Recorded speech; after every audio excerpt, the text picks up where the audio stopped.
યશોદા મૈયા કન્હૈયાને જ્યારે આ વાર્તાઓ કહે, વાર્તાઓ કહીને સુવડાવે, મૈયાનો એક નિશ્ચલ ભાવ છે કે મારો પુત્ર સારું શીખે, ભલે એ પૂર્ણ પુરુષોત્તમ છે. આપણે અત્યારની માતાઓ પણ પિતાઓ પણ સ્ટોરી ટેલિંગ કરે ને કોઈ પરીની સ્ટોરી કહેશે ને કોઈ રાજકુમારીની ને કોઈકની. કનૈયાની કહાની કહો, રામની કહાની કહો તો કંઈક તો શીખશે, કંઈક સાંસ્કૃતિક. જો કે હવે ધીરે ધીરે બધા વળવા લાગ્યા છે એ તરફ, પણ વળવું જોઈએ. બાળપણની અંદર જેમ શાળામાં પહેલા દિવસે જાય તો કોરી સ્લેટ લઈને જવું પડે, લખેલી સ્લેટ લઈને જાય તો કંઈ ભણી શકતા નથી. ભરેલી નોટ લઈને જાઓ. કે એક શિષ્ય હતા, ગુરુની આજ્ઞાથી વિદ્યાભ્યાસ કરવા ગયા.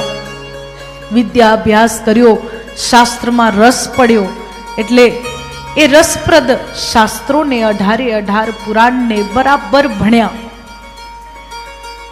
ભણીને પછી એના ઉપર પોતાની ટીકા લખી અને એ ટીકા લઈને બરાબર 2000 પાનાની ટીકા લઈને ગુરુદેવ પાસે આવ્યા. ગુરુદેવને કહ્યું, ગુરુદેવ શાસ્ત્ર પર મેં ટીકા લખી છે, તમે વાંચીને કહો કેવી છે, કઈ ભૂલચૂક હોય તો કહો.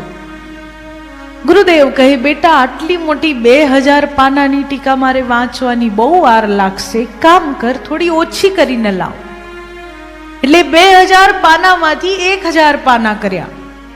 1000 પાના લઈને ગુરુદેવ પાસે પહોંચ્યા. ગુરુદેવ કહે કે હવે તો ધીરે ધીરે મારી આંખો પણ કમજોર થવા લાગી છે, આટલું વાંચતા તો બહુ વાર લાગશે, હજી ઓછી કરીને લાવો.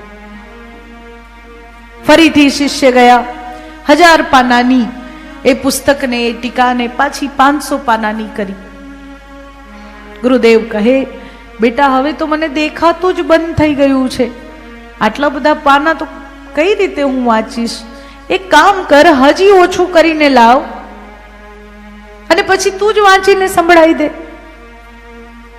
શિષ્યને થયું કે આ દર વખતે હું જાઉં, દર વખતે ગુરુદેવ એમ કહે હજી ઓછું, હજી ઓછું, હજી ઓછું. ગુરુદેવ કહેવા શું માંગે છે? મનોમન વિચાર કરે, શાસ્ત્રનો અભ્યાસ કર્યો છે એટલે થોડું જ્ઞાન તો હોય જ. શિષ્ય કોરું પાનું લે, કોરું પાનું લઈને ગુરુદેવ પાસે જાય અને પાનું જોતા જ ગુરુદેવ આનંદિત થઈને કહે, બહુ સુંદર અભ્યાસ કર્યો છે બેટા, બહુ સુંદર અભ્યાસ. ગમે એટલા અભ્યાસુ બની જઈએ, ગમે એટલા અનુભવી બની જઈએ, વડીલના સામે તો આપણે કોરા પાના જેવા જ છીએ, ગુરુના સામે તો આપણે કોરા પાના જેવા જ છીએ. સાચા અભ્યાસી, સાચા જ્ઞાની ક્યારે કહેવાઈએ, સાચા અનુભવી ક્યારે કહેવાઈએ? આ સંસારની અંદર અનુભવ હોય એટલે આપણે તરત જ સામેનાને કહેવા બેસીએ કે જો આ કરશો તો આ થશે, આ કરશો તો આ થશે, આ કરશો તો આ થશે. પણ અમુક વાર એવું હોય ને કે ઠોકર ખાવા દેવી પડે. માણસને ઠોકર ખાધા વગર અક્કલ નથી આવતી. એટલે અમુક વાર એવું હોય કે તમે તમારો અનુભવ ગમે એટલો કહેશો ને, તમારાથી નાના એમ કહેશે કે અરે આ તમારો જમાનો નથી, આ અમારો જમાનો છે અને આમાં તમે કર્યું એવું નહીં થાય, તમને જે તકલીફ પડી એવી અમને નહીં પડે, અમને કરવા તો દો. ત્યારે કરવા દો, દર વખતે એમને કરવા દો. બસ એ ઠોકર ખાય ત્યારે પાછળ સપોર્ટ બનીને ઊભા રહો કે તમને પડવા નહીં દઈએ, અમે તમારા પાછળ છીએ, પણ કરો. કારણ કે અનુભવની જરૂર એમને પણ પડશે.